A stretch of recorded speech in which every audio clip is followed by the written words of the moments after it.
Welcome to my presentation on programming acceleration for sprinters using the Verkhoshansky approach. So in looking at Verkhoshansky's approach to programming acceleration, the aim of this presentation is to see how applicable this is for the trained sprint athlete. Some of the key highlights that we'll draw out from will be around duration and the frequency of the program, the specific volumes and intensities and recoveries that are applied by Verkhoshansky and how these are applicable to the sprinter, and as well as that, the specific exercises that are selected.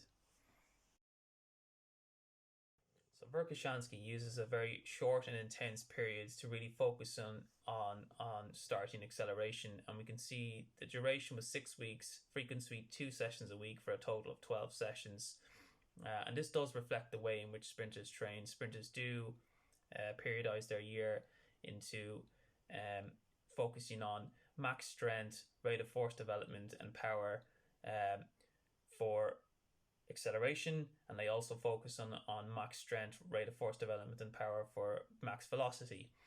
And so we can see if they're going to have lots of different training units throughout the year, we want to really try and periodize these so that we have specific blocks for each of the qualities that we're developing for the two different phases of the sprint.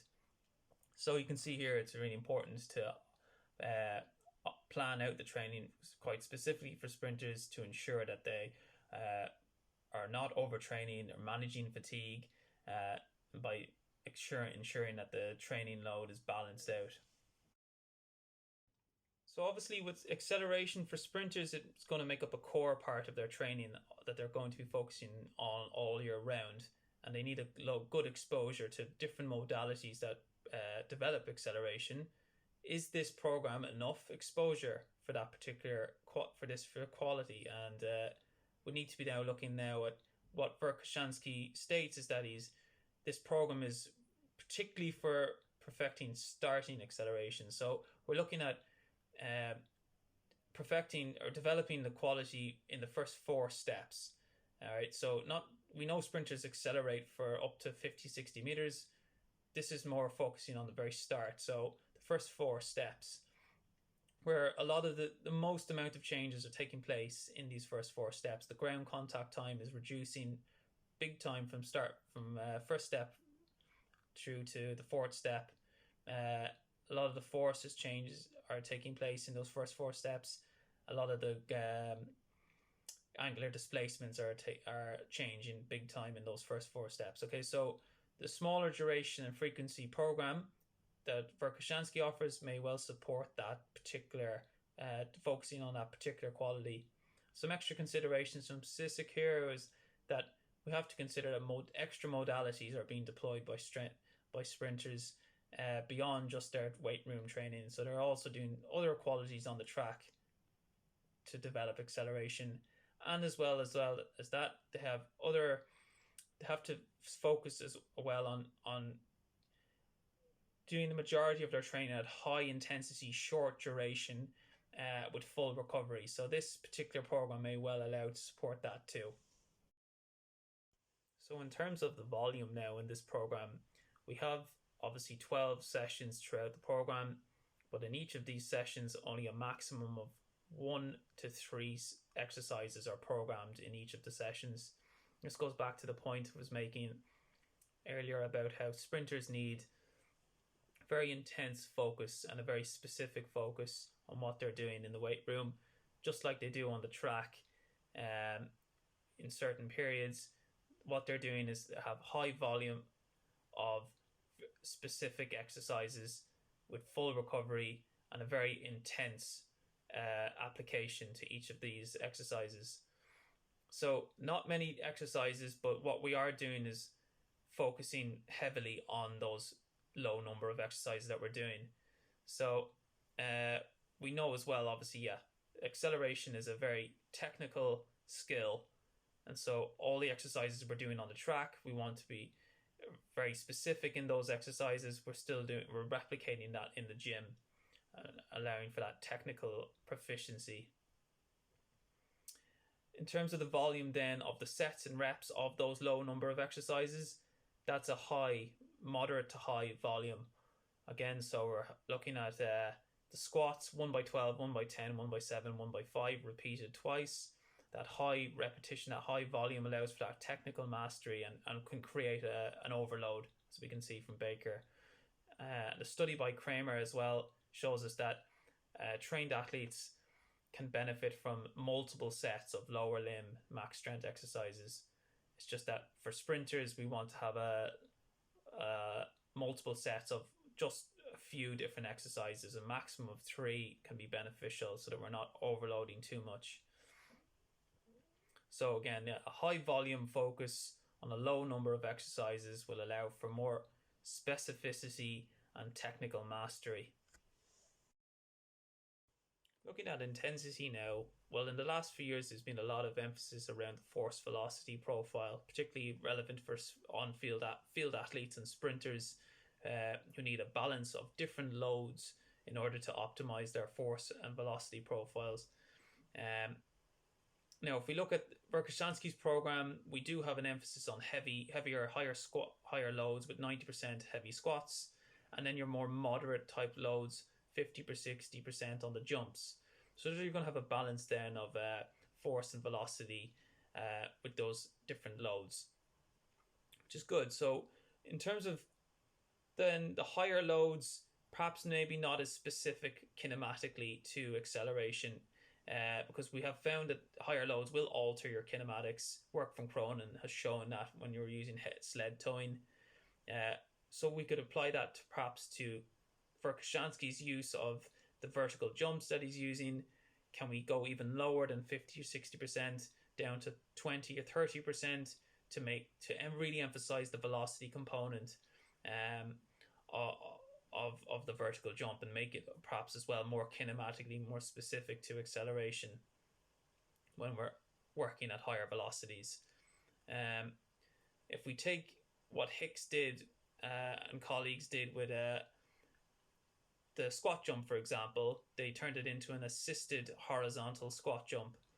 So essentially optimizing the velocity component of the squat jump, because that exercise in particular is a slow stretch shortening cycle exercise. We know that sprinting, whether acceleration or max velocity, is a fast stretch shortening cycle activity.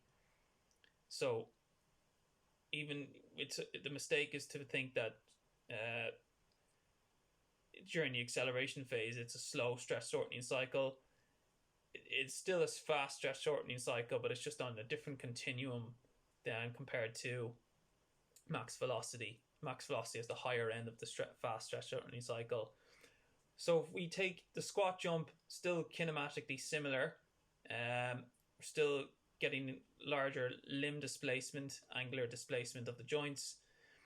What we want to do then is turn it into something that's a little bit more specific to sprinting by upping the velocity. What can we do to improve things? I think Hicks have done a really good job there in terms of being creative with their exercise to emphasize the velocity component. And again, since this is a program that clearly emphasizes starting acceleration, we know that in those first 4 steps, the ability to orient your force is critical to achieve that forward 45-degree angle. There's been a lot of work coming out in the last few years about the technical ability to orient your force. Well, actually, we need to be looking now at maximizing the magnitude of the leg extension force that you can produce to enable you to achieve that 45-degree angle. That essentially is what's going to help athletes to achieve that angle. We know from Newton's laws that we need to be balancing out those rotational torques to overcome vertical component and have enough left over for the horizontal component. That leg extension force is going to enable you to achieve that. In that regard then, Verkhoshansky's program can be very beneficial for athletes in that regard. So if we have a short period where we really hammer that heavy squats in addition to other velocity orientated exercises, that's going to emphasize the athlete's ability to be able to achieve that 45-degree angle, because they'll have that leg extension capacity available to them. What could be critical about it would be perhaps what we could do to add to it, add kinematically similar exercises such as horizontal type exercises that also train high force, because obviously the squat is in a vertical direction. If we have more horizontal type exercises, that's going to be beneficial too. Now, another positive for Verkhoshansky's program is the use of the full recoveries that are allowed between all the sets in the series, from 4 minutes up to 10 minutes in between. And that really allows for that high focus on high volume and intensity. And it's very much comparable to the way in which sprinters train on the track. We have example here of a session laid out by Nick Cooper.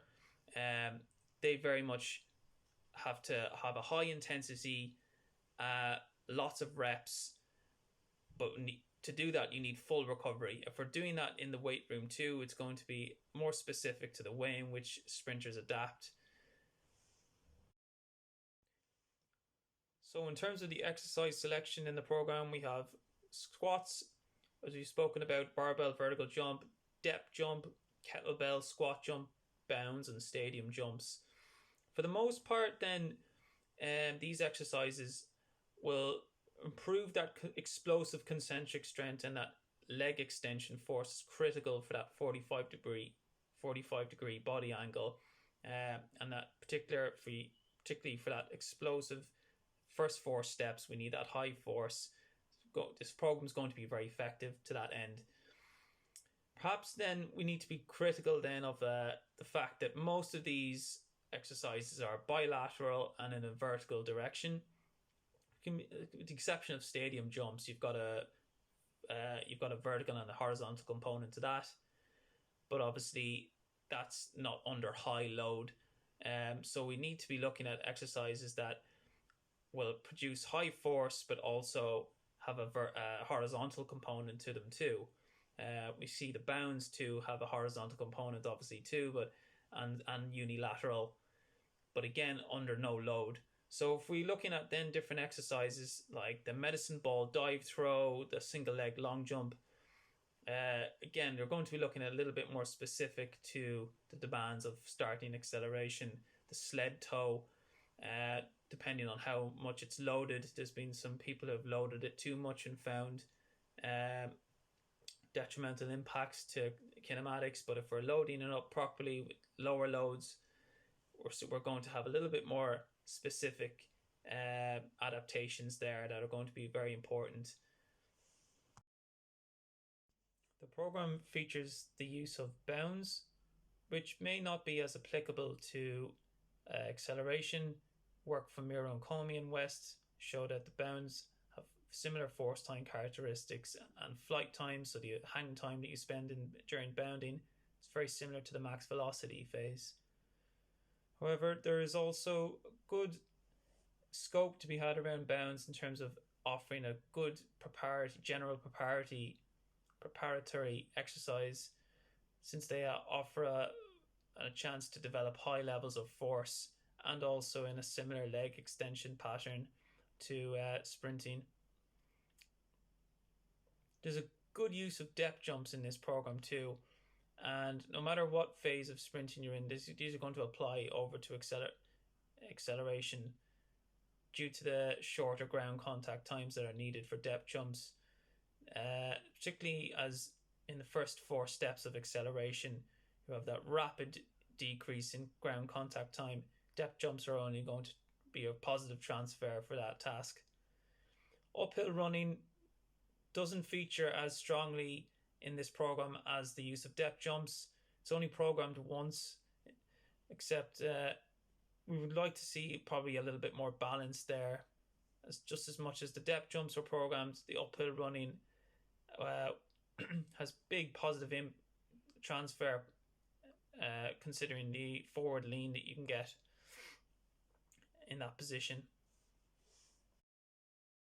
So in summary, sprinters do require a periodized block that places a heavy emphasis on particular qualities. And so in this case, we're looking at improving the first 4 steps of acceleration, that initial starting acceleration. Verkhoshansky's program is The length and the frequency is well set up to accomplish that effectively, in that it's considerate of other priorities that sprinters do need to focus on, other non-weight room modalities, stuff that they're doing on the track. And when they do focus on certain qualities in the weight room, they're applying high intensity um, with long recoveries, and this program is very supportive of that.